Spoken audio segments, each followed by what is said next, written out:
Flor, anong oras na hindi ka pa rin bababangon dyan? Tanghaling tapat pero kung makatulog ka dyan parang walang araw. Bumangon ka na dyan. Lola, nakakainis. Ang aga-agang ingay mo. Patulugin mo naman ako, please lang. Anong ang aga-aga ang pinagsasasabi mo diyang bata ka? Anong oras na ba ha? Masyado na po bang malabo ang mata niyo na kailangang gisingin niyo pa ako para itanong lang ang oras? Abat, piloso po ka. Bumangon ka na. Magbibilang ako ng 3. Kung hindi ka pa rin gigising dyan, kukurutin ko na yung singit mo. Lola naman 1, 2, Oo na, babangon na. Inis na binato ni Flor ang yakap nitong unan. Padabog siyang bumangon sa kanyang higaan ngunit agad siyang napahawak sa mesa na malapit sa kanya. Nahihilo siya sa dami ng nainom niya nung nakaraang gabi. Nakakasiguro ito na may hangover siya at kailangan niyang itulog yon upang umayos ang kanyang pakiramdam. Bagay na hindi niya magagawa dahil sa pangungulit ng kanyang Lola Mina. Dahil sa pinaghalong hilo at antok ay napaupo na lamang sa mesa si Flor, nakatabi lang ng kanyang higaan. Ang kanyang lola naman ay abala sa paglilinis ng kanyang kwarto. Nang mapadako ito sa kanyang pwesto, ay pinaghahampas siya nito habang nakatakip ang isang kamay sa kanyang ilong. Ang baho-baho mong babae ka! Kababae mong tao napakadugyot mo! Kagigising ko lang, La. Baka nakakalimutan yung tumutulo palaway ko nang istorbohin mo ko sa pagtulog ko. Kahit na sinong babae ang iharap mo sa akin, Florites, ay hindi kasing baho mo ang amoy nila kahit na 2 araw pa yung hindi naliligo. Anong klaseng amoy yan? Amoy patis na parang isdang nabubulok Ay, ang sensitive ha. Kahapon lang ako hindi nakaligo. Oo nga naman, matanda na kaya sensitive sa amoy. Ay hindi na to kaartihan, Flor. Hindi rin sensitive. Yung putok mo maiintindihan ko pa pero yung amoy mo sa katawan ibang klase na yan. Masyado ka ng pabaya sa katawan mo. Dalaga ka pa naman. Lola, kumalma ka. Isang ligo ko lang matatanggal na tong sama ng hangin sa katawan ko. Pati ang hininga mo, Flor. Uminom ka na naman kagabi, no? Amoy alak ang hininga mo. Oh, baka hindi ka pa umamin dyan at sabihin mong nung nakaraan ka pa uminom. Abay, iba na yung kadugyutan mo talaga. Oo na, lumabas ako kagabi kasama si Ten. Tapos kung saan-saan ka gumalugad at hindi ka man lang nagpalit ng damit bago matulog. Saglit na inalala ni Flor ang nangyari sa kanya ng gabing yun, ngunit hindi malinaw kung ano na namang kabalbalan ang ginawa niya ng lasing. Pinandilatan siya ng mata ng matanda saka malakas na hinampas. Hindi agad nakailag si Flor dahil sa hilo kaya sa pulang braso niya na may pasa. Aray la, nananakit ka na. Sumbong kita sa DSWD. Violence tong ginagawa mo. Abay, paunahan tayo. Sa dami mo ba namang ginawang pagpapasaway sa akin baka makasuhan ka pa ng elderly abuse. Aba, ang talino natin la. Dami mong alam sa batas. Kakatulfo nyo yan Huwag mo nga akong ine-etchos dyan. Maligo ka ng babae ka. Matapos mong maligo laban mo yung panty mong may dugo pa. Kadiri ka. May oras kang mag-inom pero kahit laban man lang ang mga damit mo sa akin mo pa inaasa. Paano na lang kung wala ako? Sino na mag-aalaga sa'yo? Kahit na pinandidirihan siya ng matanda ay nilapitan niya ito sa kaniyakap. La, pareho tayong masamang damo. Alam kong hindi ka pa kukunin ng liwanag. Sasama ba naman ang ugali mo baka palitan mo pa si Satanas sa impyerno. Bruha ka talagang babae ka. Diyan ka na nga. Yung panty mo ha, laban mo ng maayos. Natatawang tiningnan na lamang niya ang papaalis na matanda. Ilang buwan na siyang namamalagi sa tahanan nito na naroon sa probinsya. Siya na ang kinalakhan nito buhat nang siya ay magkaisip. Nalayo lang siya sa matanda nang mag-aral ito sa lungsod. Hindi rin naman siya nakapagtapos dahil napasama sa barkada. Ang akala nga ng kanyang lola ay maayos ang buhay niya roon. Ngunit sa 2nd taon niya sa kolehiyo ay tumigil na ito at naging dakilang tambay na lamang doon. Labis ang panlulumo ng matanda nang malaman nitong hindi siya kabilang sa mga gagraduate. Wala rin namang nagawa ang matanda kung hindi tanggapin siya. Matapos maligo ay dumulog na agad ito sa hapag upang kumain ng pananghalian na inihanda sa kanya ng matanda. Nawala na sa isipan nito ang pinapagawa ni Lola Mina nang daanan siya ng kababatang si Ten sa kanilang bahay. Nag-aya itong gumala na agad naman niyang pinaunlakan. Ibang klase ka rin malasing, te. Pati kanal hindi mo pinalampas eh. Ano bang ginawa ko? Nag-swimming ka lang naman dun, te. Hindi mo ba maalala na binihisan pa kita bago iuwi sa inyo? Binihisan lang pero hindi pinaliguan? Aba, sinuswerte ka naman yata. Inuman lang naman ang usapan natin. Hindi nakabilang dun ang paliguan ka. Mabuti nga, binihisan pa kita eh. Hindi ka umuwing dugyot sa inyo. Nagkautang na loob patuloy ako sa'yo. Di thank you, kahit naamoy ka nala ko kanina. Inis na inis pa naman si Lola sa akin dahil ang baho-baho ko raw. Hindi mo ba naaalala na sinabihan na kitang maligo?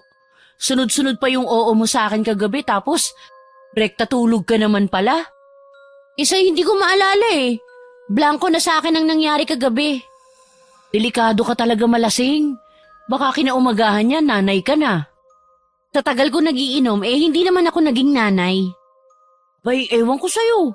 Tigas talaga ng ulo mo. Kung ano-ano talaga ginagawa mo kung lasing ka eh. Tapos kinaumagahan, di mo na naaalala ginagawa mo. Sa susunod huwag kang makikipag-inuman kung hindi ako ang kasama mo. Nagkibit balikat na lamang ito sa kaibigan na nayayamot na nakatingin sa kanya. Nagpaalam na lang muna ito saglit sa kanya dahil may bibilhin daw ito sa palengke. Dahil mainit ay hindi na siya sumama pa sa kanya. Nadaanan nito sa isang sari-sari store ang kanyang Lola Mina na nakikipagkwentuhan sa may-ari ng tindahan na si Aling Berta. Nakitambay na rin ito doon dahil wala naman siyang ibang pwedeng puntahan. Anong ginagawa mo rito, Flor? Tapos na ba ang pinagawa ko sa'yo? Alin dun, La? Mamaya ka sa akin sa bahay na babae ka. Si Lola naman? Hindi ko po maalala ang pinapagawa niyo sa akin. Parang tapos naman po yata lahat ng gawaing bahay. Patambay ho muna rito, ha? Miiling na pinandilata ng matandang babae si Flor, ngunit hindi niya yun napansin. Nakatuon ang atensyon nito kay Aling Berta na natatawa sa kanila. Iba talaga kayong maglola? Parang magbarkada lang eh. Ganon talaga, Aling Berta. Parang ang saya yata natin ngayon Siyempre naman, bagong sahod ang mga tao ngayon. Maraming nagbayad ng mga utang nila dito sa tindahan. Naks, libre naman dyan. Nakakaluwag-luwag pala kayo ngayon eh. Bakit la? Maraming pera ngayon si Aling Berta eh. Hindi naman yun para sa'yo. Hayaan mo na, Nanay Mina. Minsan lang naman magpalibre tong si Flor eh. Huwag mong sanayin niyang si Flor at baka mamihasa. Kontrabida ka talaga la. Si Aling Berta na nga nagsabi oh. Pero pansin ko lang, parang may iba sa'yo ngayon Inipit ni Aling Berta ang kanyang buhok sa kanyang tenga na may ngiti sa labi. Para bang matagal nitong inaabangan na may magsabi sa kanya ng bagay na yon. Kumuha ito ng isang bote ng soft drink sa loob ng kanyang ref. Binuksan yon saka iniabot kay Flor na agad namang tinanggap ng babae. Talaga ba? Napansin mo rin pala. Eto ang soft drinks mo Ano bang gusto mong pambara? Iba ka talaga, Aling Berta. Kahit ano na lang po basta bukal sa loob mo. Tatanggapin ko po yan lalo na't libre. Mahinang kinurot ni Lola Mina si Flor sa kanyang tagiliran upang tumigil ito sa pambuburaot sa babaeng tindera. Ngunit umilag lamang ito sa matanda saka ipinagpatuloy ang pakikipag-usap kay Aling Berta. Heto ang tinapay. Ano na nga yung napansin mo sa akin? Tinanggap niya yon saka kinagatan ng malaki. Tiningnan muna niya ang babae na nag-aabang ng sagot mula sa kanya. Nilunok niya ang tinapay nang inunguya nito saka uminom ng panulak na soft drinks. Alam niyo ang napansin ko sa inyo, Aling Berta? Tila nagniningning ang mata ng babae sa sasabihin nito. Hindi na ito nakapaghintay kaya naman nagsalita rin ito. Sabay silang sumagot kaya naman biglang napatulala ang matandang babae nang marinig nito ang sinabi ni Flor. Tumataba ka yata. Pumapayat na ako, di ba? Ha? Hindi ah. Sino nagsabi sa'yo niyan? Maraming nagsasabi sa akin na namamayat na raw ako. Ibig sabihin nun, effective ang diet ko. Naku, hindi. Nagsisinungaling sila. Nakita mo ba ang sarili mo sa salamin kanina? Halos pumutok na nga ang butones ng damit mo dahil sa paglobo mo eh. Hindi na rin gaanong kita yung leg mo. Kaya kung sino man ang nagsabi sa'yo na namamayat ka, nagsisinungaling lang yun. Napanguso ito at mahahalata sa mukha ng babae na hindi niya gusto ang sinabi ng dalaga. Agad niyang inagaw ang hawak na bote ng soft drinks ni Flor saka ang kapirasong tinapay na isang kagat na lamang. Akin na nga yung soft drinks at tinapay? Hala? Bakit naman po? Konti na lang yan, babawiin mo pa. Huwag mo sabihin kakainin mo pa yan. Kaya ka lumalaki eh. Hindi ko gusto yung tabas ng dila mo, Flor. Hinarap nito si Lola Mina na hindi alam ang gagawin. Pinagtaasan niya ng kilay ang matanda habang padabog na nag-aayos ng mga paninda niya na nakaayos naman. Huwag na ho kayong umutang dito sa susunod, Nanang Mina. Sa ibang tindahan na lang ho kayo. Isa pa yung utang niyo sa akin na 1 buwan na ang nakakalipas, pakibayaran na rin po. Nahihiyang tiningnan niya si Berta saka malakas na kinurot ang tagiliran ni Flor. Sa puntong yon ay hindi na nakaiwas pa ang dalaga. Napaigik na lamang ito sa sakit. Doon niya lamang napagtantong seryoso ang usapang yun. Hindi niya alam ang dahilan kung bakit gano'n na lamang ang reaksyon ng kanyang lola maging ni Aling Berta. Hindi na muna ito umimik. Pinakiramdaman lamang niya ang mga taong kaharap niya. Pasensya ka na dito sa apo ko, Berta. May sakit kasi to sa utak kaya bigla-bigla na lang nagsasabi ng kung ano-ano. Halata nga ho. Tingnan niyo ang katawan ko. Ang sexy-sexy ko kaya. Ay, ano pa nga ba? Sa ganda ng katawan mo tiyak maraming maghahabol sa'yo. Narinig ko na nga na nililigawan ka ng mayamang supplier nyo ng soft drinks. Nagbago ang timpla ng mukha nito nang marinig niya ang sinabi ng matandang babae. Napaupo ito sa upuang naroon sa loob ng kanyang tindahan saka nagpaypay gamit ang abaniko nito na parabang kinikilig. Napairap na lamang ng palihim si Flor dahil sa bilis mauto ng matandang babae. Nagkwento ito sa matandang babae na siya namang matyagang nakikinig sa kwento niya. Kung hindi pa dinagsa ng mga manlalaro ng basketball ang tindahan niya, ay hindi pa sana matitigil ang pagkukwento nito. Doon na nakapagpaalam ang matandang babae na agad namang kinaladkad pa uwi si Flor. Pagkarating nila ng kanilang bahay ay doon na nagbuga ng apoy ang matanda. Nakapamewang nitong pinagalitan si Flor na hindi alam ang kanyang nagawa. Bunganga mo talaga kahit kailan hindi mo nilulugar. Paano na lang kung nagalit si Berta? Totoo naman ang sinabi ko Ginawa niyo pa akong baliw kanina. Kahit na totoo o hindi, dapat hindi mo yun sinabi pa. Ilugar mo yung pagiging taklesa mo ha. Ay, no, Lola. Mas mabuti ng taklesa kaysa sinungaling. At least aware siya na hindi effective ang diet niya. Niloloko lang naman niya ang sarili niya Tumigil ka na dyan ha. Muntik na tayo dun. Saan tayo maghahanap ng pambayad kung naningil agad si Berta sa atin, Aber? Nagawa naman ng paraan Ang bilis-bilis lang mauto ni Aling Berta kaya. Huwag mo akong pilosopohin dyan ha. Ayusin mo yung ugali mo. Hindi na ako natutuwa sa'yo, Flor. Sasagot na sana ang dalaga ngunit parabang wala ng katapusan ang pagbubunga nga sa kanya ng matandang babae dahil inungkat nito ang pinapagawa sa kanya ng tanghaling yun. Isa pa ha, hindi ba't inutusan kita sa mga bahag mong nakababad sa balde? Ilang araw nang nakababad yun. Ang baho na, Flor. May oras kang maglakwatsa pero ang mga personal na gamit mo hindi mo man lang magawang linisin. Para matigil ang pagbubunganga ng matanda ay iniwan na lamang ni Flor ito sa sala. Naririndi ito sa ingay ng matanda kaya naman ginawa na lamang niya ang iniuutos nito. Ang akala niya ay nakaligtas na siya rito dahil ilang minutong tumahimik ang sala, ngunit nagulat siya nang sumilip ang matanda habang naglalaba ito. "Kusutan mo ng maayos yan, huwag kang dugyot. Asawahin ka na pero parang bata ka pa rin umasta." Ano ba yan, Lola? Ginulat niyo naman ako. Kumalma ka dyan, okay? Ako nang bahala rito. "Hay, ewan ko sa'yong babae ka. Mamamatay ako sa'yo ng maaga eh." La, magagabi na po. "Hay, maiwan na kitang babae ka bago kita makalbo dyan." Natatawa na lamang si Flor sa nakita niyang reaksyon ng matanda. Bilib din siya rito dahil natagalan niya ng ilang taon ang ugali niya. Masyadong mahaba ang pasensya nito kumpara sa kanya na di hamak na mas bata. Ang kanyang lola lamang ang nakakaintindi sa kanya kaya naman hindi niya hahayaang saktan nito ng kahit na sino. Matapos maglaba ay isinampay nito ang kanyang mga iilang nilabhan sa labas na siyang ipinagbabawal ng kanyang lola dahil sa mga pamahiin nito na hindi naman niya pinapaniwalaan. Isa sa mga naaalala nito na wag niya raw iwan ang mga sinampay niya sa labas dahil baka dapuan ng mariposa na hindi naman niya maintindihan kung ano naman ang koneksyon noon sa mga sinampay niya. Pakanta-kanta pa ito habang nagsasampay kaya naman hindi niya napansin ang bulto ng tao na papalapit sa kanya. Psst! Psst!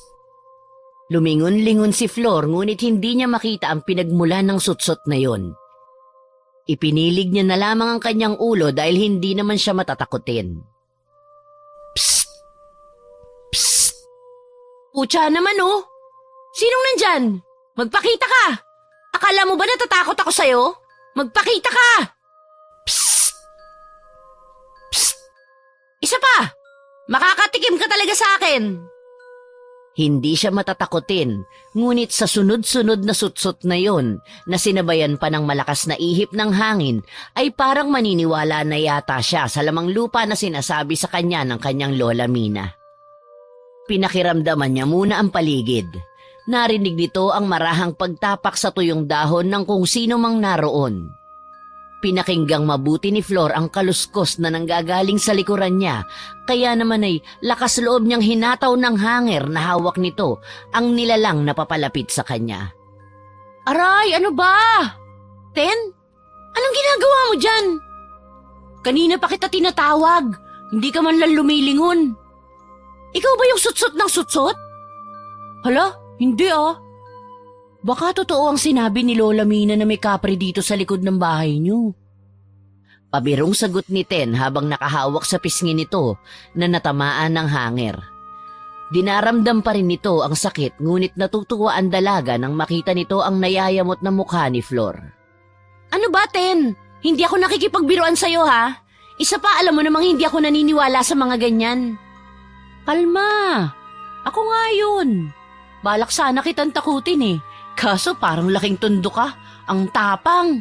Damang-dama ko pa rin kasi hanggang ngayon ang lakas ng paghataw mo ng hanger sa mukha ko. Kasalanan mo yan. Manggugulat ka na lang din sa akin pa. Paano kapag hindi hanger ang hawak ko? Baka pinaglalamayan ka na bukas. Serious naman oh. Ano ba nangyari? Bakit parang wala ka yata sa mood ngayon? Pinagalitan ni Lola eh. Iniwan nito ang ilang damit na kailangan niyang isampay. Napaupo ito sa upuang hindi kalayuan sa sampayan, kaya ikinuwento niya kay Ten ang nangyari sa tindahan ni Aling Berta na siya namang ikinatawa ng malakas ni Ten. Raulo ka talaga, Flor. Inuuto nga namin yan para makautang kami tapos naprangka mo ba naman? Asang-asa kasi. Isa pa, alam mo namang hindi ako nagsisinungaling. Ay kahit na, dapat nilulugar mo ang prinsipyo mo sa buhay. Hindi sa lahat ng oras kailangan ng tao na marinig ang katotohanan. May mga pagkakataon talaga na mas maiging magsinungaling na lang. Parang sinabi mo na rin na kailangan ng tao ng kasinungalingan araw-araw. Ay ganun talaga, Day. Maiba tayo. Sama ka ba? Saan ang inuman? Ang bilis mo talaga sa inuman. Pero sa kabilang barangay lang. Birthday nung pinsan ng kaibigan ng pinsan ko, inimbita siya. Siya naman pala eh. Bakit kasama tayo? Inimbita ka rin ba? Hindi, pero sasama pa rin tayo. Ang kapal talaga ng mukha. Sandali lang at magbibihis ako. Yan ang gusto ko sa'yo eh. Magkasing kapal tayo ng mukha. Ang bilis mong kalad ka rin sa kung saang lakad. Dali-daling nagbihis si Flor. Hindi na ito nagpaalam pa sa kanyang lola dahil paniguradong madadagdagan ang kasalanan niya rito. Hindi rin naman kasi siya nito papayagan kaya hindi na siya magpapaalam. Tuwang-tuwa si Flor nang tuluyan silang makalayo sa bahay ng kanyang lola. Nang dumating sila sa handaan ay agad na sinalubong sila ng kakilala ni Ten. Pinagtitinginan pa sila ng mga tao roon. Ngunit hindi man lamang sila natinag sa tinginan ng mga ito. Niyang bumati sa may birthday ay hindi nila nagawa dahil hindi naman nila kilala ito. Ten, ayain mo na yung kaibigan mo umuwi. Lasing na eh. Tinalo niya pa yung may birthday sa kakulitan niya. Pasensya ka na, Carl ha. Ganito talaga malasing to eh. Nagalit na nga yung pamilya na may birthday eh. Hindi nga raw nila kayo kilala pero nandito kayo. Kahit nga batiin nyo man lang daw yung may birthday, hindi nyo nagawa. Tapos ang lakas nyo pa raw mag-request ng pulutan. Kasalanan mo rin eh. Ikaw to nag-aya sa amin dito. Ikaw lang ang sinabihan ko. Isa pa, hindi naman kita inaya ah. Sinabihan lang naman kita na may handaan dito. Wala na tayong magagawa. Nandito na tayo eh. Umuwi na tayo at baka pag-initan pa tayo ng mga tao rito. Nilapitan ni Ten ang kaibigan na hindi pa rin tumitigil sa pagkanta sa karaoke. Masama na ang tingin ng mga matatanda doon dahil miski hindi kanta ni Flor ang nakasalang ay kinakanta niya pa rin. Ang malala pa doon ay wala ito sa tono kaya naman nagpapadagdag ito ng init ng ulo sa mga taong naroroon. Halika na Flor, umuwi na tayo. Ayoko pa. Kitang kumakanta pa yung tao eh. Hindi mo na yung kanta, halika na. Anong oras na oh? Kailangan na nating umuwi, baka hinahanap ka na ng lola mo. Ayoko pa nga, ang kulit nyo naman eh. Dito ako matutulog. Te, hindi mo nga kilala ang mga tao rito oh. Iba na ang level ng kakapalan ng mukha mo, no? Ang KJ nyo talaga? Boo! Walang lasa nga yung pansit nyo eh. Yung lechon nyo naman parang ilang dekada na ang tanda. Ang tigas-tigas ng balat parang gawa sa semento. Yung salad nyo, naku! Parang isang lata lang ng gatas ang nilagay nyo. Magba-birthday kayo tapos hindi nyo man lang mahandaan ng maayos. Napatayo na ang isang matandang lalaking naroon. Malakas niyang inilapag ang bote ng beer na hawak nito.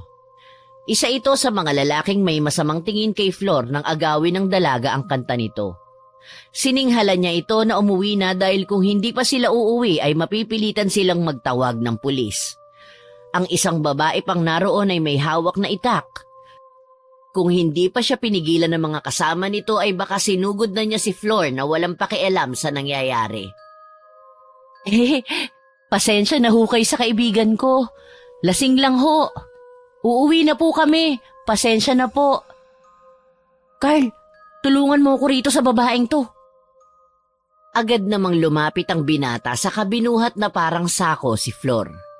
Marami pang inireklamo si Flor sa handa kaya naman marahas na tinakpan ni Ten ng kamay nito ang bibig ni Flor. Dinala ito sa kanto na hindi naman kalayuan sa bahay na kanilang pinuntahan. Ibinaba ni Carl si Flor sa gilid ng kalsada saka doon niya ito pinaupo. Dito na muna kayo, kukunin ko lang yung motor ko. Saka magpapaalam lang ako na maayos. Bilisan mo ha. Baka sundan kami nung may dalang itak. Takpan mo lang ang bunganga niyang kaibigan mo para hindi tayo mapahamak parehas. Napakataklesa kasi.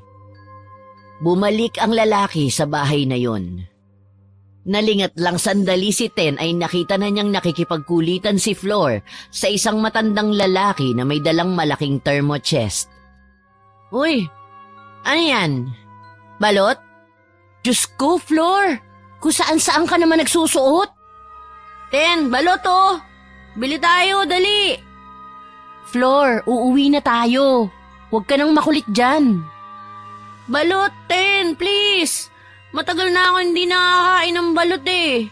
Bilan mo na ako, dali. Wala akong dalang pera, Flor. Ayan na si Carlo. Sumakay ka na sa motor. Ayoko. Hindi ako uuwi hanggat di mo ako binibila ng balot. Ang tigas talaga ng ulo mong babae ka. Magkano po yung balot niyo, Manong? 20 po ang isa.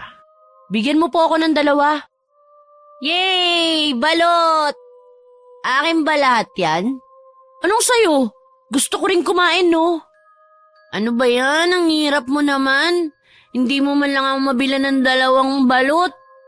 Bakit? Ikaw? May pera ka ba? Wala! Napailing na lamang ang matandang lalaki dahil sa kakulitan ni Flor. Nakangiti nitong iniabot kay Ten ang supot na may lamang balot. Mukhang lasing na lasing yata kasama niyo, Mama. Ganyan talaga bisyo niya, Manong. Kung hindi ko nga lang kaibigan to, naku, baka natulak ko na sa tulay to. Ang swerte niya naman at may kaibigan siyang kagaya mo. Siya ho ang swerte, ako po ang malas. Nakakatuwa naman kayo. Naalala ko tuloy ang kabataan ko sa inyo. Sa sunod na lang ho tayo magkwentuhan, Manong ha. Mauna na ho kami sa inyo. Mag-ingat po kayo. Sana makarami kayo ng benta ngayon. Mag-iingat din kayo. Sa tingin ko ay magkikita pa tayo. Hindi na nilingon pa ni Ten ang matandang lalaki na nakatingin sa kanila. Inalalayan nito si Flor pasakay sa motor na dala ni Carl. Kumaway pa ito sa matandang lalaki na parang bata. Bye-bye, Manong. Sana po hindi pa nauutusan tong sisiw ng balot nyo ha. Papaliparin ko po to pabalik sa inyo pag makapal na balahibo nito. Matawa-tawang sinagot ng matanda si Flor. Ay nako, Iha. Huwag kang mag-alala. Maganda yung balot na tinda ko. Mabilis na pinasibad ni Carl ang kanyang motor nang masigurong nakasakay na si Ten. Kinabukasan ay nagising na lamang si Flor na parang mabibiyak ang kanyang ulo dahil sa sakit. Pumasok ang kanyang lola na may dalang mainit na sabaw. Hindi siya nito kinausap kaya naman nanibago ang dalaga. Kadalasan kasi ay nagbubunga nga ito. Tahimik natin ngayon la. Anong meron? Hindi siya sinagot ng matanda. Ipinagkibit balikat na lamang yun ni Flor sa kahinigop ang sabaw na dala ng kanyang lola Mina. Lumabas ka na naman kagabi na walang paalam.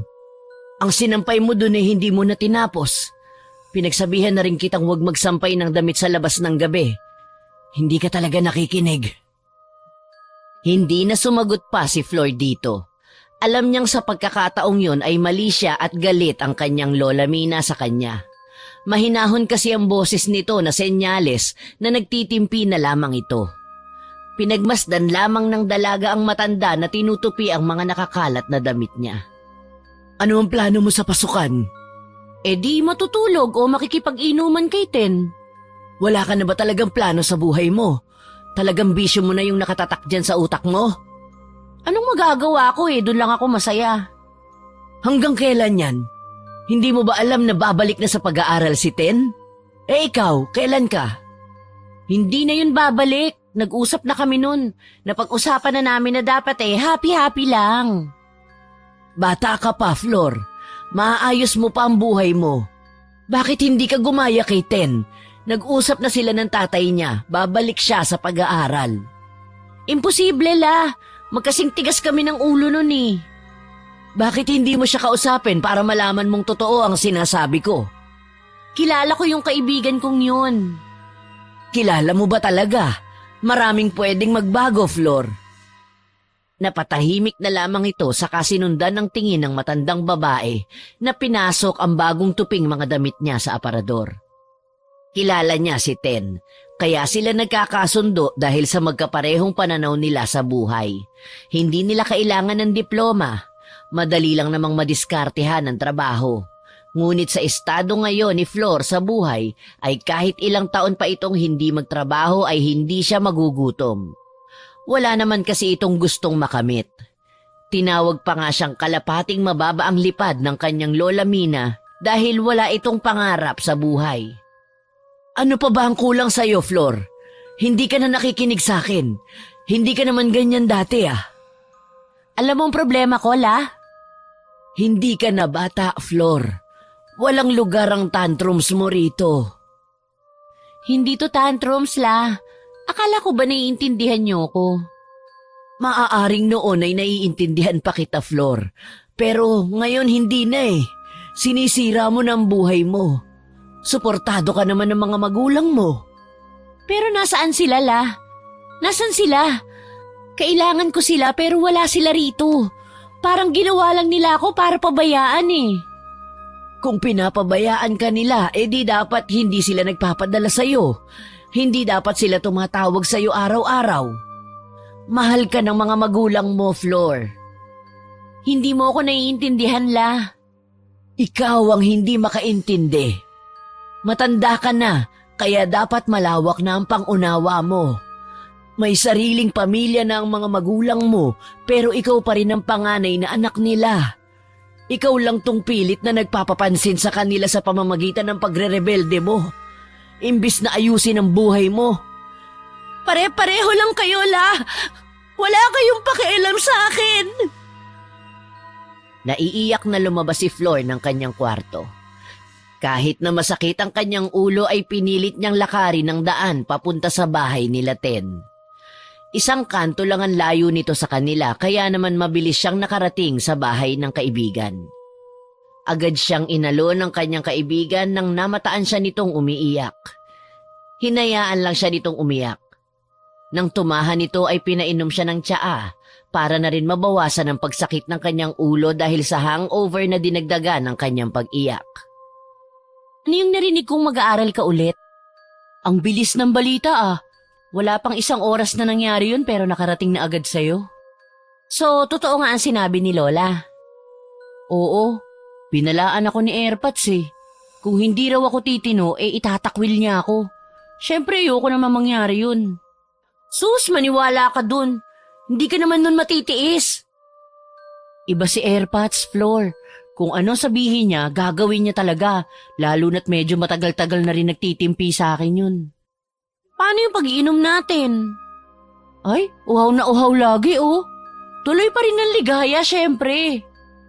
Yan ang gusto ko sa'yo eh. Hindi dapat kinakalimutan ang pag-iinom kahit na nag-aaral. Tahimik na niligpit ni Ten ang basong ginamit ni Flor.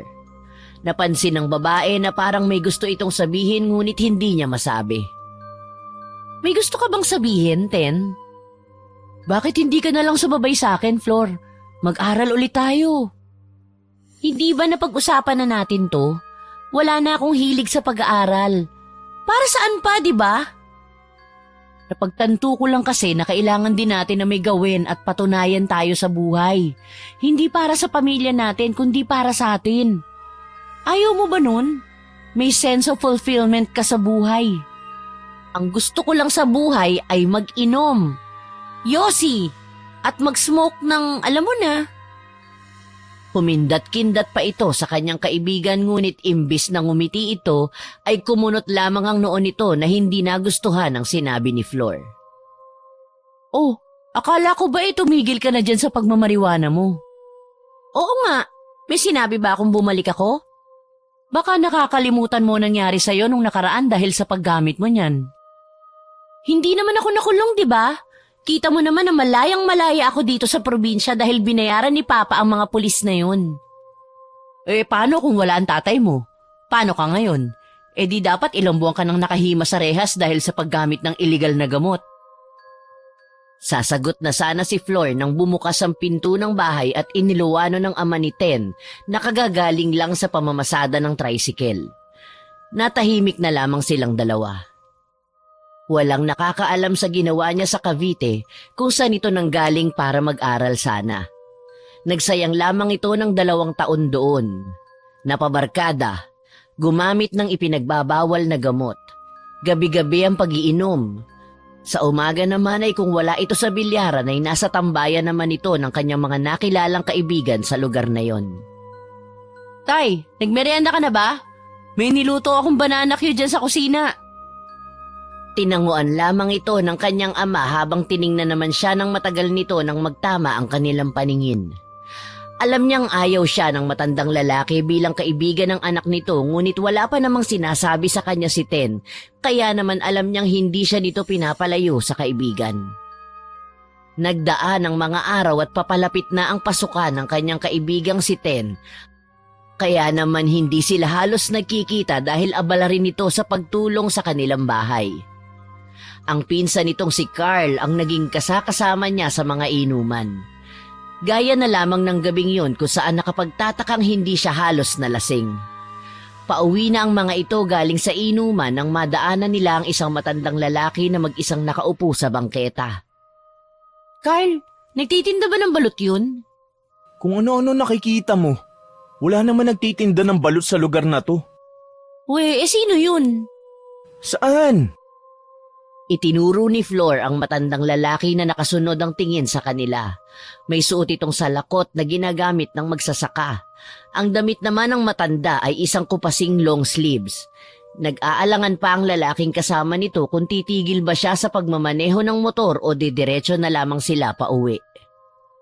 Sigurado ka bang gusto mong kumain ng balot? Anong oras na oh? Baka laman loob ng tao ang laman niyang thermochest niya eh. Saka anong oras na nga? Ano naman? Natural lang naman na naglalako pa rin niya ng ganitong oras. Lapitan na natin si Manong. Pampawala ko ng amats yung balot eh. Ano ba yan? Kapag talaga masamang tao yang si Manong at bigla na lang tayong atakihin, iiwanan talaga kita rito. Ang duwag mo talaga. Para yan lang takot ka na agad. Walang-wala yan sa mga tao dun sa Cavite. Parang linggo-linggo na lang may tinatapong bangkay sa kung saan-saan. Kumpara naman doon higit na mas ligtas dito. Napakusot na lamang ng ilong si Carl saka ipinarada ang motor nito ilang metro ang layo sa pwesto ng matanda. Magandang gabi po. Balot po ba ang laman yan? Magandang gabi. Kayo pala. Hindi ko akalain na makikita ko kayo rito. Napatingin na lamang si Flor sa kararating na si Carl na walang alam sa nangyayari. Ho? Nakita na po ba tayo noon? Hindi ako maaaring magkamali. Ikaw yung babaeng sobrang kulit. Sana yung kasama niyong singkit na babae. Siya yung umalalay sa'yo nung lasing na lasing ka eh. Sa dami ko pong inuman na napuntahan hindi ko na po alam kung saan tayo nagkita. Ganyan ho talaga ang sakit ng babaeng yan. Kapag lasing wala na talaga maalala. Isang balot nga ho. Dito na ho namin kakainin. Yan nga yung sabi ng singkit na babae. Sakit na rin yata nitong si Flor ang pagiging makakalimutin eh. Hindi na naituloy ni Flor ang paghigop niya ng sabaw ng balot. Kumunot ang noon niya nang marinig nito ang kanyang pangalan sa matandang lalaki na noon lamang niya nakita. Si Carl naman sa kabilang banda ay tuloy-tuloy lamang sa pagkain ng balot. Hindi ko pa naman yata nasasabi ang pangalan ko sa inyo, Manong. Hindi rin nabanggit nitong kasama ko ang pangalan ko. Paano niyo po nalaman ang pangalan ko? Sa akin kasi kayo bumibili ng balot ng kasama mong babae. Nabanggit niya minsan ang pangalan mo.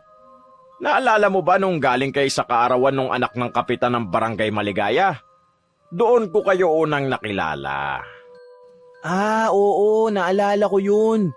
Yun yung dinayan yung inuman, Flor, na hindi nyo kilala yung may birthday. Nabanggit nga yan sa akin ni Ten na galit daw ang pamilya nung may birthday kasi inaagaw ko raw yung mga kanta nila sa karaoke. Yun nga yun. Pero maiba tayo. Ang layo naman yata ng Barangay Maligaya mula rito, Manong. Bakit po kayo napadpad dito? Tiningnan lamang ni Flor ang matanda na inaabala ang sarili sa pag-aayos ng mga balot nito sa loob ng lagayan. Pinagpapawisan din ito kaya naman ay hinubad niya ang suot niyang salakot saka ginawang pamaypay. Kasi, kada gabi ay sa iba't ibang barangay ako naglalako nitong paninda ko. Ngayong gabi ay dito ako sa lugar na ito. Ibang klase naman niyang kasipagan mo, Manong. Yan lang ba ang pinagkukunan niyo ng ikinabubuhay? Ay nako, hindi. Isa akong janitor sa isang ospital. Parang maayos naman ho ang sahuran dun Bakit pa po kayo naglalako ng balot? Nako, iha. Kulang na kulang ang kita ko roon. Ang nag-iisa ko kasing anak ay Ilang buwan ang nakaratay sa ospital. Hindi sakop ng benepisyo ko roon ang mga bayarin, maging ang gamot ng anak ko. Paano po ba ang anak nyo, Manong? Buboy, Manong Buboy, yan na lang ang itawag nyo sa akin. Ano kasi, nasaksak ang anak ko. Ilang saksak din ang natamo niya kaya naman nagkalasog-lasog ang mga laman loob niya. Hindi pa rin siya gumigising hanggang ngayon pero ang sabi naman ng doktor umaayos na ang lagay niya. Matipid nang umiti ang matandang lalaki na para bang inaalala nito ang mga sandaling kasama niya pa ang anak niya. Hawak ang isang kwintas ay ipinakita niya sa mga ito ang litrato ng kanyang anak. Tignan niyo ang litrato ng anak ko. Ang ganda niya, hindi ba? Ay, ang ganda niya nga ho. Mukhang bata pa siya. Ilang taon na ho ba yan? 10 taong gulang pa lang. Kuha to nung birthday niya. Ang bata-bata niya pa po pala. Nahuli na po ba ang nanaksak sa anak niyo? Hindi pa nga pero alam kong malapit na. Manalig lang kayo sa may kapal, Manong Buboy. Hindi magtatagal mauhuli rin yung hayop na yon. Masyado mong inaasa sa Diyos mo ang kalagayan ng bata Sa tao naman ang gawa. Para mo na ring tinanggalan ng karapatan ng mga doktor na nagpagaling sa bata. Wala akong sinabing ganyan. Ang sabi ko lang manalig si Manong. Malakas ang kapangyarihan ng panalangin. Walang Diyos, Carl. Kung meron man, dapat hindi nasaksak ang anak ni Mang Buboy. Panigurado pinagdadasal nila Manong ang kaligtasan ng anak nila tapos may isang siraulo na pinagtripan ng anak nila. Napataas na lamang ng 2 kamay si Carl bilang pagsuko. Habol naman ni Flor ang hininga nito dahil sa biglaang pagsabog niya dahil sa sinabi ni Carl. Parang may malalim na pinagmumulan niyang galit mo, iha. Oh, eto, balot. Libre ko na yan sa inyo. Naku, wag na po. Mas kailangan yung pera kaysa intindihin tong galit ni Flor. Totoo naman ang sinabi ko Dumating na rin sa punto ng buhay ko ang pagdudahan ng Diyos, iha. Pero ngayon wala akong ibang malalapitan maliban sa Kanya. Kailangan gumaling ang anak ko. Ilang buwan na siyang walang malay. Magising lang siya Gagawin kong lahat para mabalik sa Diyos ang ginawa niyang kabutihan sa amin. Napaismid na lamang si Flor sa narinig nito. Kung totoo ang Diyos, ay sana matagal na nitong dininig ang mga panalangin niya. Ang nais lamang ni Flor ay mabuo ang kanyang pamilya. Kahit na ilang beses niyang ipagdasal yon ay hindi man lamang tinupad ang mga panalangin niya. Nag-usap pa mga ito tungkol sa buhay-buhay nila pero hindi na nakisali pa si Flor sa usapan ng 2 lalaki. Nang may iilang napadaan sa pwesto ng matanda, ay sinenyasan na nito si Carl na magpaalam na agad namang sinunod ng lalaki. Manong Buboy, mauna na ho kami Kita-kits na lang po tayo. Sige ba, mag-iingat kayo ha. Sumenyas lamang si Carl ng okay, saka lumapit ito sa motor niya na nakaparada. Tahimik lamang na nakasunod sa kanya si Flor na agad naman itong napansin. May problema ka ba? Wala naman. May kilala ka bang pwede nating kainuman dyan? Bitintagay kanina Sus, may problema ka lang Pero himala sa dami ng nainom natin kanina, hindi ka nalasing. Teka, tawagan ko lang ang pinsan ko. Di ko alam kung gising pa to ngayon Para doon na lang tayo sa bahay nila. Malapit lang sa inyo yun, kaya naman hindi ako mahihirapang ihatid ka kung sakaling malasing tayo. Tumangulang si Flor sa sinabi ni Carl. May tinawagan ito sa kanyang cellphone at nang maibaba niya yon ay napasenyas ito na pwede silang uminom doon. Agad namang sumakay si Flor sa motor ng binata saka dumiretso ang mga ito sa barangay nila. Ilang kanto lamang ang pagitan ng bahay ng pinsan ni Carl sa mismong bahay ng kanyang lola. Kayang-kaya nitong maglakad mag-isa kung gugustuhin niya. Nagsimula ang inuman nila na masaya naman ang mga itong nag-uusap ng mga nakakatuwang pangyayari tungkol sa kanilang buhay. Hindi nagtagal ay nakaramdam ng pagkahilo si Flor, kaya naman nagpaalam itong pumunta sa palikuran. Dahil probinsya ang lugar na yon ay normal na sa kanila na sa labas ng bahay matatagpuan ang palikuran. Sa isang iglap lamang ay nagising si Flor nang may narinig siyang nagkakagulo sa labas ng bahay. Ang maliwanag na sikat ng araw ay tumama sa kanyang mukha. Inilibot niya ang kanyang paningin. Naroon ito sa kanilang sala. Ang kanyang damit ay ganun pa rin gaya ng suot nito ng nagdaang gabi. Mabuti at gising ka na. Nagkakagulo dun sa labas. Bakit daw, La? May aswang na pagala-gala sa lugar natin. Ay Diyos ko, nakakatakot. Napakunot na lamang ng noo si Flor sa kanyang narinig. Hindi pa nito halos maproseso ang nangyari. Tiningnan niya muna ang kanyang sarili sa salamin. Putikan ang suot nitong pantalon. Maging ang kanyang paa ay sobrang dumi dahil sa putik. Paano ako nadumihan ng ganito hindi naman umulan kagabi? Saan ko nakuha to? Inalis na lamang niya sa kanyang isipan ang tanong na yon. Wala siyang maalala sa nangyari. Ang huling naaalala lamang nito ay nagpaalam ito sa mga kasama niya na magbabanyo lamang siya. Tatanungin na lamang niya si Carl sa nangyari sa kanya. Pumasok na lamang ito sa kanyang banyo upang maligo ng mabilis. Pagkatapos maligo ay lumabas na ito upang makiusisa sa nangyari. Doon niya nakita ang kanyang kaibigang si Ten na ilang araw na niyang hindi nakikita. Kasunod nito si Carl na mukhang kagigising lang. Flor! Himala ah! Medyo maaga ka nagising ngayon. Anong nangyari rito? Yan hindi ko rin alam. Kalalabas ko lang ng bahay Agad na pinagitnaan sila ni Aling Berta na nakapamewang pa habang may hawak na abaniko sa isang kamay. Alam niyo bang may bagong dating na aswang dito sa atin? Aswang? May aswang pa rin ba hanggang ngayon? Abay oo naman. Kung hindi aswang ang may gawa niyan sa baboy, hindi ko na lang alam kung anong klaseng hayop pa yan. Bakit? Ano ho bang nangyari? Hindi namin makita Ay naku! Putol ang katawan ng baboy. May kagat pa nga ang leeg nito. Nawawala pa ang mga laman loob saka walang dugo ang natitira sa kalamnan ng baboy. Parang hinigop lang ang dugo niya Said na said. Baka naman ilang araw ng patay ang baboy kaya naman nahati ang katawan. Tapos syempre, nilapa lang ng mga asong gutom. Kung hindi ko lang sana nakita yung baboy na yan kahapon, baka pinaniwalaan ko pa yung sinabi mo. Alam mo bang may balak sanang ibenta yan nila Kaloy? Tila nagising naman si Carl nang marinig ang pangalang binanggit ng matanda. Agad niyang nilapitan si Aling Berta na nagulat naman sa inasal ng lalaki.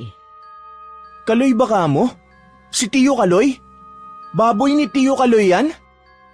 Abay oo, yung Tiyo Kaloy mo mismo. Bakit ba? May narinig ako kagabing impit na tili ng baboy. Tumigil yun ng ilang minuto. Hindi nga namin pinansin yun ni Kurt yung pinsan ko nakakainuman ko kagabi. Baka yun na nga ang pag-atake ng aswang. Naku naman, nakakatakot. Pero kung doon yun sa bahay ng pinsan mo, bakit naman nakarating yung katawan ng baboy dito banda sa atin? Ilang kanto rin ang layo nun Walang imposible sa mga aswang. Maiwan ko na kayo dyan Baka ang mga alaga ko naman ang susunod. Kailangan ko silang bantayan. Sayang din yung Mabilis na nilisan ni Aling Berta ang lugar na yon. Hindi pa rin magkamayaw ang kaguluhan sa lugar nila. Maraming haka-haka ang mga taong naroon tungkol sa tunay na dahilan kung bakit namatay ang alaga ni Mang Kaloy. Mayroong nagsabi na baka may galit lamang sa kanya ang may gawa nun kaya tinatakot lamang siya. Ang iba naman ay tinuturo ang aswang na may gawa ng bagay na yon. Walang pinaniwalaan sa kahit na ano si Flor. Imbis na makinig sa usapan ng mga matatanda, ay inaya na lamang nito ang dalawang kasama na magkape sa kanilang bahay. Nakakapagtaka talaga ang nangyari, no? Masyadong kalunos-lunos ang nangyari sa baboy. Kaya nga sino naman na magdadala ng ganong kalaking baboy dito banda sa atin?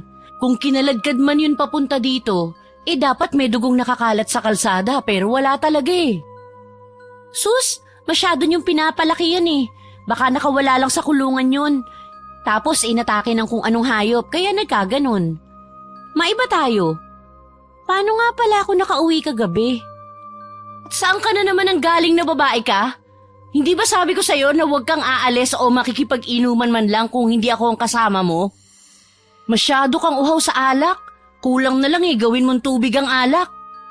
Si Carl naman ang kasama ko Ilang araw ko na nga yung kasama sa inuman. Lagi naman akong nakakauwing ligtas. Tumayo si Ten sa kinauupuan nito saka nakapamewang na hinarap ang pinsan nitong may malalim na iniisip. Ikaw talagang lalaki ka? Hindi ka man lang nagsasabi sa akin na lumalabas kayo nitong kaibigan ko. Huwag mo sabihing nagliligawan na rin kayo. Hindi pinansin ni Carl ang pag-aalboroto ng pinsan. Nakakunot ang noon nitong hinarap si Flor. Wala ka bang naaalala sa nangyari kagabi? Kaya ayaw kong ibang kasama niyan kapag umiinom dahil may ganyan niyang sakit Bakit? Ano nangyari sa inyo kagabi? Magiging ninang na ba ako? Di, walang nangyari sa pagitan namin. Pero, bigla na lang kasing nawala si Flor kagabi. Saan ka na naman nagsusuot, Flor? Abay, malay ko.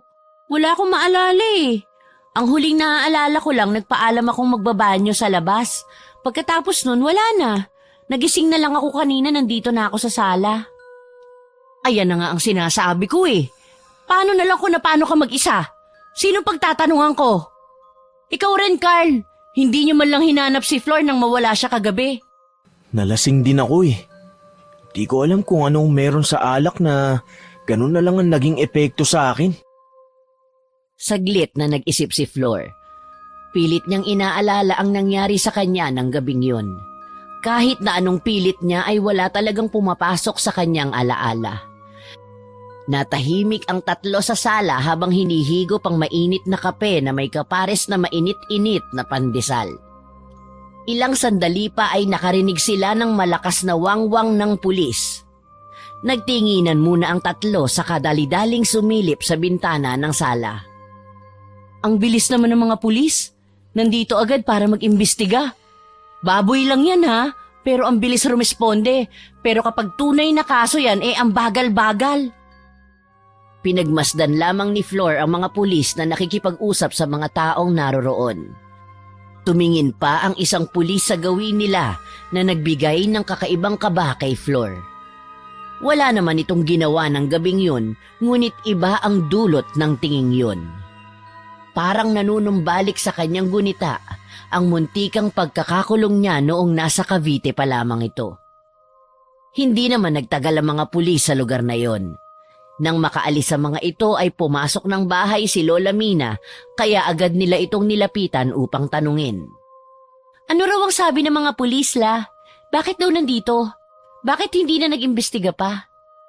Hindi naman kasi ang baboy ang pinunta nila. May sinaksak daw doon sa kabilang barangay. Ang sabi may nakakita raw sa suspect. Dito pa raw dumiretso banda sa atin. Hindi raw maaninag ang mukha pero positibo raw ang mga ito na nakasuot ng itim na jacket ang suspect. Tapos nakapantalon pa. Wala raw suot na tsinelas kaya naman sinusundan nila ang mga yapak ng suspect. Diyos ko, ano na bang nangyayari sa lugar natin? Sa isang gabi lang marami nang nangyari. Nakatulala lamang si Flor habang nakikinig sa usapan ng dalawa. Natuon ang tingin niya sa nakabukas na pinto ng banyo nila. Kitang-kita ang hinubad niyang pantalon saka jacket na may putik. Nanlaki ang mga mata niya nang mapagtanto nito ang inilarawang suot ng nanaksak sa kabilang barangay. Natatarantang pinagmasdan niya ang kanyang mga kasama na nakatuon ng pansin sa sinasabi ng kanyang Lola Mina. Dali-dali itong tumayo upang isara ang pinto ng banyo. Ayos ka lang ba, Flor? Oo. Bakit? Wala naman, mukhang balisa ka Medyo masama lang ang pakiramdam ko. Hangover din siguro. Pahinga muna ako Hinayaan na lamang ng mga ito ang dalaga na pumasok sa kanyang kwarto.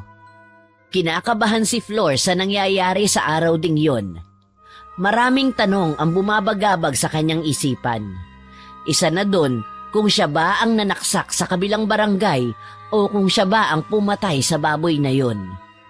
Kahit alinman sa dalawa ay naniniwala siyang wala siyang kinalaman doon. Ang ikinababahala lamang niya ay kung saan siya pumunta sa mga oras na nawala ito sa bahay ng pinsan ni Carl. Hindi lang yon, dahil maging ang mga damit na suot nito ay ganun na lamang karumi. Nag-isip ng paraan si Flor upang matago ang maaaring makapagdiin sa kanya na siya ang suspect. Ang naisip nito ay sunugin muna ang mga damit na yon. Kinagabihan ay inaya nitong mag-inom si Carl at Ten na agad namang napaunlakan ng dalawa. Iba yata ang pananahimik mo ngayon, Flor. May problema ka ba? Wala naman. Iniisip ko lang ang mga nagawa ko nung lasing ako. Ang hirap palang walang naaalala. Sa dami na ng kalokohang ginawa mo, nako, mahirap na nga isa-isahin yan. Sa tingin nyo ba may posibilidad na makapanakit ako ng tao dahil sa kalasingan ko? Sa ugali mo ba naman may malaking posibilidad, Flor. Seryousong usapan nga. Ano ka ba, seryoso kami. Kahit nga hindi ka lasing, may posibilidad na makasakit ka ng tao eh. Kahit nga bibig niya lang ang gamitin niya sagad hanggang buto ang mga masasakit niyang salita. Natawa na lamang ang dalawa saka nakipag-appear sa isa't isa. Hindi na lamang pinahaba pa ni Flor ang usaping yon. Sunod-sunod ang ginawa niyang paglagok ng alak sa kanyang baso. Kinaumagahan ay nabulabog na naman sila ng balita na may namatay na namang hayop sa kanilang lugar. Yon ay alagang baboy ni Aling Berta. Gaya ng nauna ay ganoon din ang nangyari sa alaga nito. Hindi maalala ni Flor kung paano ito nakauwi ngunit napansin niya ang tuyong putik na kumapit sa kanyang pantalon. Napaupo siya sa upuan mula sa kanyang pagkakahiga, sa upuan na naroon sa sala. Napansin niya ang aligagang mukha ng kanyang lola Mina ngunit hindi niya na ito pinunapa. Flor, akala ko ba'y doon ka matutulog sa bahay nila Ten? Bakit naman umuwi ka kaninang madaling araw? Nalilito si Flor sa mga nangyayari sa kanya, kaya naman ay kinagabihan nun, sinubukan niyang huwag uminom para masigurong hindi siya ang gumagawa ng mga patayang yon. Halos matulala ito nang wala siyang mabalitaan na may bagong patay na mga hayop nung nakaraang gabi. Sinubukan naman ito ang uminom kinagabihan. Lasing na lasing siya ngunit ang nagpagising sa kanya ay ang balitang namatay ang alagang aso ng kanilang kapitbahay. Pinagdududahan ng babae ang kanyang sarili na siya nga ang maaaring pumapatay sa lugar nila. Agad niya yung sinabi sa kanyang kaibigan na si Ten. Ayaw maniwala ng dalaga ngunit nang magmakaawa ito ay doon na lamang natulala ang kanyang kaibigan. Pinagtagpi-tagpi nito ang mga nangyari at doon lamang niya napagtanto na maaaring si Flor nga ang pumapatay. Ten, tulungan mo ko. Hindi ako pwedeng makulong. Naku, labas na ako sa gulo mo, Flor. Hindi ako pwedeng makisali dyan. Hindi ako ang dahilan ng sunod-sunod na pagkamatay ng mga hayop dito sa atin. Hindi rin ako ang nanaksak dun sa lalaking yun. Wala ko sinaktan, Ten. Pero lahat ng ebidensya nakaturo sa'yo. Hindi ko alam. Alam mo na hindi ako nananakit, Ten. Lasing lang ako pero hindi umaabot sa puntong nananaksak na ako ng tao. Imbis na tulungan siya ng babae ay nilayuan pa siya nito. Wala siyang nahanap na kakampi sa lugar na yon. Naiiyak na naglalakad sa isang madilim na kalye si Flor nang may marinig itong pagaspas ng pakpak ng isang malaking ibon. Nang lingonin niyo ni Flor ay doon niya lang napagtantong totoo nga ang sinasabi sa kanya ng kanyang pinsan at ng mga matatanda. Totoo ang aswang. Kaharap nito ang isa sa kanila. Hawak ng aswang na yon ang kanyang lola Mina na walang malay. Hindi lang yon ang nagpabahala sa kanya kundi dahil ang kaharap niya ay walang iba kung hindi si Manong Buboy. Napaatras na lamang ito sa takot. Bakit niyo to ginagawa? Anong akala mo sa akin? Ginagawa ang lahat ng to dahil trip ko lang? Hindi kita maintindihan, Manong Buboy. Anong ginawa ko sa inyo? Hindi mo ba naaalala na ilang ulit mong sinaksak ang anak ko dahil sa walang kwentang dahilan mo? Hindi ko yan magagawa sa inyo. Hindi ko kayang manakit ng inosenteng buhay. Letseng palusot yan! Alam mo bang nagising ang anak ko? Ang unang itinanong niya sa akin, Kung masama bang magkaroon ng masayang pamilya, bakit niya naman sasabihin yun, hindi ba? Pero alam mo ba, ang masakit bilang tatay, ang marinig mula sa sarili mong anak ang masasakit na salitang narinig niya mula sa'yo. Manong Buboy, Sinaksak mo ang anak ko dahil naiinggit ka sa pamilyang meron kami. Sinaktan mo siya dahil sa walang kwentang rason mo. Hayop ka. Wala kang kwentang tao. Sa isang sulok ay hawak nito ang walang malay na si Lola Mila. Hindi alam ni Flor ang kanyang gagawin kaya naman napaluhod na lamang ito sa harapan ng aswang. Hindi niya inalintana ang magaspang na semento na naramdaman niya mula sa kanyang pagkakaluhod. hindi ko alam ang sinasabi mo. Nakikiusap po ako. Ako na lang ang parusahan niyo, wag lang ang lola ko. Walang alam si lola sa nangyari. Marahas na hinawakan ni Manong Buboy ang mukha ng matandang babae. Ano ka, sinuswerte? Manigas ka. Hindi lang ikaw ang babae sa mundo. Wag mong sasaktan si lola. Ako na lang. Wag na siya. Iba pala ang pagpapahalaga mo sa matandang babaeng ito. Kung ganun pala, hindi na sana dumating ang puntong nadamay pa ang mga alagang hayop dito sa paligid. Ikaw ang may gawa nun? Kaya sa akin nakaturo ang lahat kahit hindi ako ang may gawa ng mga nangyayari dito sa amin dahil gusto mo maghiganti sa akin? Hindi ka ganun katanga gaya ng inaakala ko. Ngunit hanggang kailan mo ba mapoprotektahan ang pangalan mo sa dami ng ebidensya na nakaturo sa'yo? Iniwanan siya ng matandang lalaki na duguan ng tuhod. Gulong-gulo sa nangyari at walang kakampi sa mga oras na yon. Noon niya lamang napagtanto na ang kanyang lola Mina lamang ang meron siya. Dali-dali siyang umuwi sa bahay nila ngunit hindi pa ito nakakalapit nang namataan niya ang mga pulis sa labas ng bahay nila na nag-aabang. Maraming tao ang naroon sa labas ng bahay niya. Nag-uusyoso, nag-aabang. Umatras si Flor. Hindi dapat siya makulong sa mga oras na yon. Walang magliligtas sa kanyang lola. Walang may alam na aswang ang dahilan ng kaguluhang yon. Saan ka pupunta? Ten, hindi ako pwedeng mahuli. Pasensya ka na. Malalagot ang totoong salarin ng mga patayang ito. Maiwan na muna kita, ha? Mabilis siyang tumakbo papalayo sa kanyang kaibigan, ngunit humabol ang babae sa kahinablot ang kamay nito. Nakita at narinig ko ang nangyari kanina. Saka na natin harapin ang pulis. Tutulungan ka namin ni Carl na mailigtas ang lola mo. Ten, sigurado ka ba? Tumangutango ang dalaga bilang pagtugon sa kanya. Hindi na nito napigilan pa ang kanyang emosyon. Niyakap niya ito ng mahigpit na agad namang sinuklian ng mahigpit na yakap ni Ten. Halika na, pumunta tayo ng ospital. Ospital? Anong gagawin natin sa ospital? Nandun ang anak ni Manong Buboy. Baka makumbinsi natin to na pigilan ng kanyang ama sa kung ano man ang binabalak niya sa lola mo. Tumayo nga ang mga ito sa ospital na naroon sa kanilang lugar. Si Carl ang kanilang unang pinapasok upang masigurong ligtas ang lugar na yon para sa kanila. Nang masiguro ni Carl na wala roon si Manong Buboy, ay sinenyasan niya ang dalawa na sumunod sa kanya.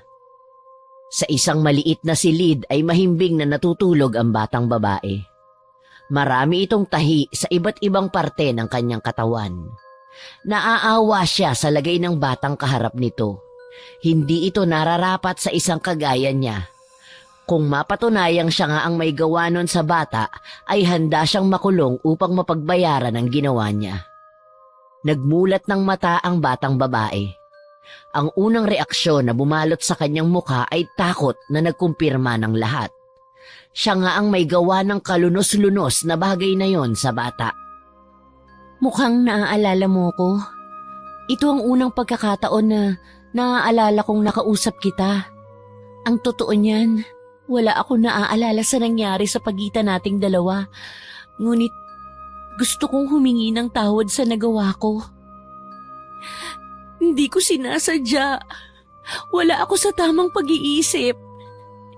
Hindi mo dapat naranasan ang bagay na yan. Patawarin mo ko. Humagulgol si Flor sa harapan ng batang babae.